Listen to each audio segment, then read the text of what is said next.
Hi mom, sir, have a nice day. My name is Rochelle Juan. I'm 37 years old and I'm single. I am a high school graduate. I have 6 brothers and 3 sisters, and I'm the youngest among my siblings. I have 9 years experience working in Kuwait. My first 2 years experience was taking care of the old woman.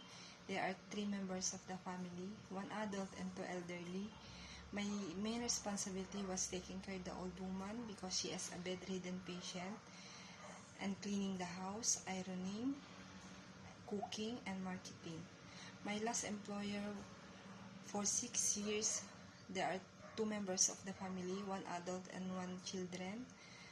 And my main responsibility was taking care of the children, cleaning the house, cooking, marketing, and ironing.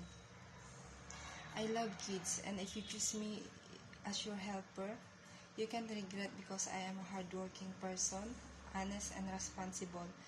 I'm willing to follow the rules of your house, and I'm working from my heart. Thank you and God bless.